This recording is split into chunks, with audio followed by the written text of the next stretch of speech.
We have a new season, Arc 3.0 is here, and I plan on going over each character and walk through the updates that the Arc subclass got. And I first want to start with Titan. There's a new class ability, new Arc melee, it has new grenades that are now available, and then 3 aspects. And the whole goal today is to understand what's going on, how they work, some things to pair, and as the season goes on, we can start putting together some builds. And I first want to start with Juggernaut. That's the elephant in the room, and it's exactly what I thought it would be.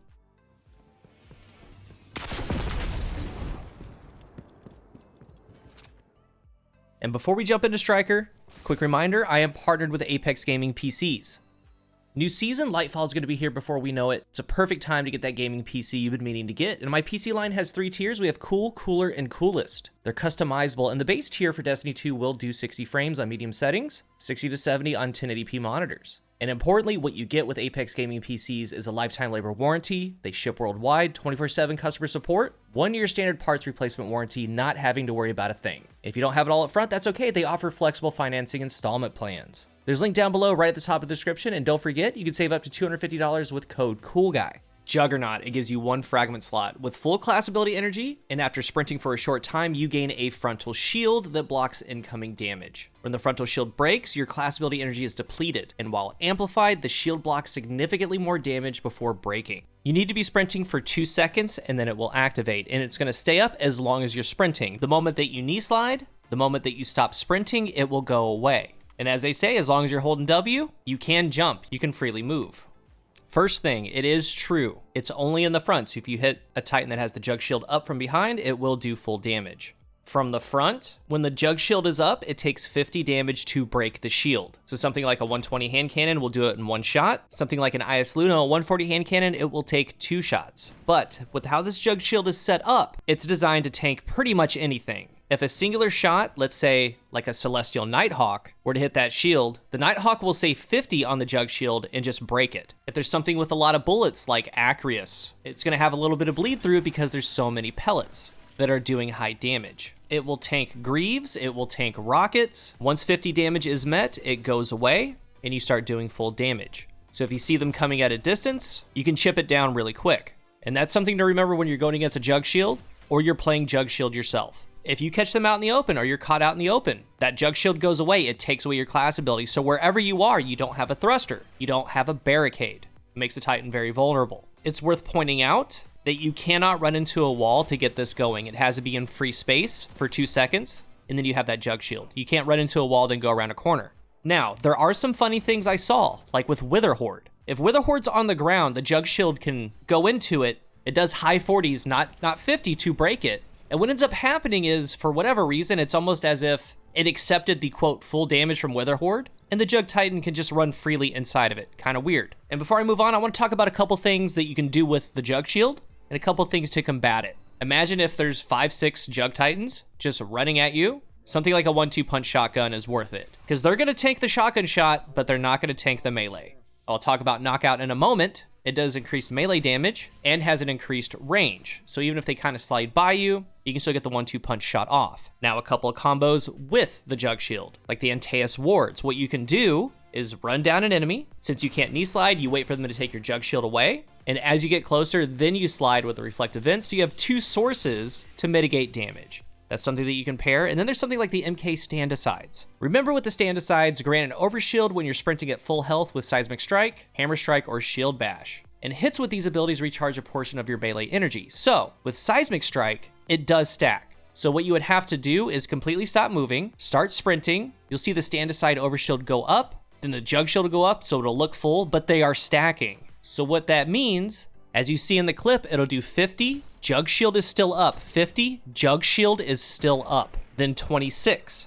That fully takes away the Jug Shield. Then regular damage can go down. One of the absolute wild ways to run the Jug Shield, because as you're closing in, if you hit with the Seismic Strike, you're going to get some of the melee back. Absolutely brutal. There's things like Dune Marchers. It's extremely strong. The main thing to take away is if you're going against it, break it as soon as you see it. Then they're without a class ability. They have nothing. If you are using Jug Shield, you can tank pretty much a single huge shot.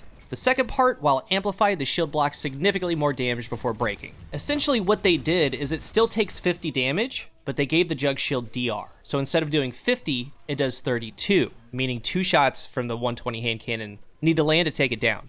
around 35%, which is pretty wild. You pair that with the stand-asides, that's a very tanky Titan. As the season goes on, we're going to talk more about this, and in PvE, same deal. You're just eating damage until it breaks. And there's no doubt in my mind, in theory, like let's say a Walker Cannon hits you with a Jug Shield, there's no doubt in my mind it would just simply eat it. That's how strong the Jug Shield is.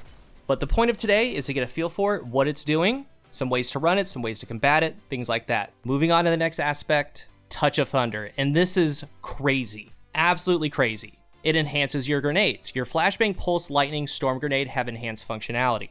So things like the Flux and the Arc Bolt, it doesn't do anything to. But we'll start with the Flashbang. It emits an additional blinding flash on a bounce. As you see it, there's that AoE. It does blind, and then the second one blinds.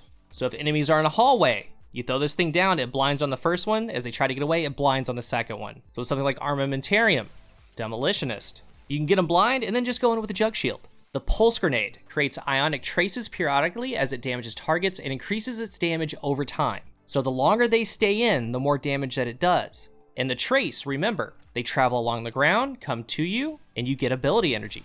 They're also getting jolted, so they take additional damage while jolted, and they chain lightning to nearby targets. The Lightning Grenade grants an additional grenade charge, so it gives you 2 lightning grenades. Jolts targets hit with the initial blast. And with things like, and I tried Heart of Inmost Light, it doesn't one-shot, but again, if enemies are close and it starts jolting, it does a lot of damage. But the best one, okay, the crazy one is the Storm Grenade. After detonating, creates a roaming thunder crowd that tracks nearby targets and fires bolts of lightning at foes beneath it. So, once you throw this Storm Grenade, it's going to bring down the lightning. It's not as fast, but it's very similar to Silence and Squall from the Stasis Revenant. It will follow enemies. There's also a fragment, Spark of Magnitude. Your lingering arc grenades, Lightning, Pulse, and Storm have extended duration, so it goes on even longer. So in tight hallways, there's nothing that they can do but run away from this thing. It is extremely strong. A Titan pops a barricade, a Hunter dodges, you can throw that down. They cannot stay in that spot because it will chase them.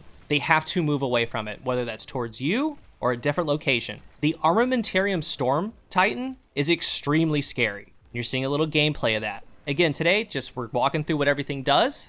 We can talk about builds later. And then we have the last aspect, Knockout. Now, we know what this is. Critically wounding a target or breaking their shield infuses your melee attacks with arc energy and increases the melee range and damage for a short time. So Knockout's the same, just no frontal assault, right? Defeating targets with melee attack starts health regen and makes you amplified. So maybe you get the melee final blow, you have Juggernaut while amplified.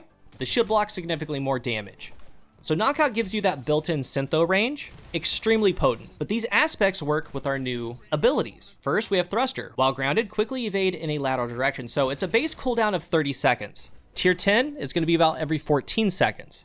It's a good ability, and it's one of those, again, it charges the fastest, so if you're running Thruster and the Jug Shield, when the Jug Shield gets popped, your class ability's gone anyway. So you'll either be sprinting, using the Jug Shield, or losing it. When you're not sprinting, you do have the Thruster.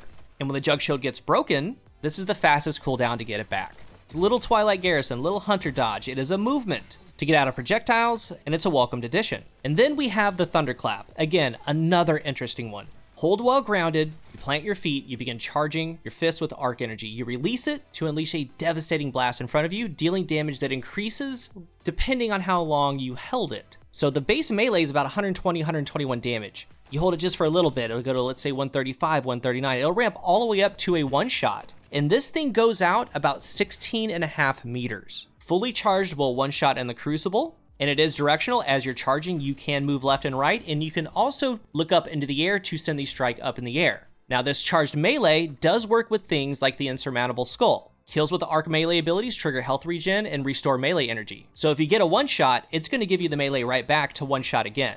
Same goes for PvE. So the Skull officially works with all of them. Seismic Strike, Thunderclap, and Ballistic Slam. If you get a final blow, you're going to get the charge right back. It works with things like Severance and Closure. Get that melee final blow, there'll be an explosion right after. Now, it's kind of worthless because anything in its path, because it sends out a little wave, will one-shot. But there's that little delayed explosion after. Maybe they do have a Jug Shield. Maybe they have something else. It can collateral other enemies. There's also a new exotic for it, the Point Contact Cannon Brace. Defeating targets with your Thunderclap melee restores melee energy, so it does what the Skull does. Targets near you, when you use your Thunderclap, suffer lightning strikes. We don't really know what this is going to look like, but it could create a little thunder cloud over your enemy, and being amplified increases the range of these lightning strikes. So, That 16.5 could go to 20. It could be a massive melee. We're going to wait and see on that. Wait on the review. We'll go from there. This is obviously the first day. I want to show you what some of these things can do. I am going to cover Hunter. I'm going to cover Warlock. We have some new exotics. There's a lot of content coming on the channel. We are in the first day, so these are first impressions. Titan looks pretty good. What do you think? Then, of course, there's all the fragments to pair with this. Again, later on down the line, we can start getting into build crafting. If you're new here, remember to hit the subscribe button, and if you are subscribed, thank you so much for your support. Let's talk about Arc 3.0 Striker down below. Thank you for watching, and until the next one, I am CoolGuy.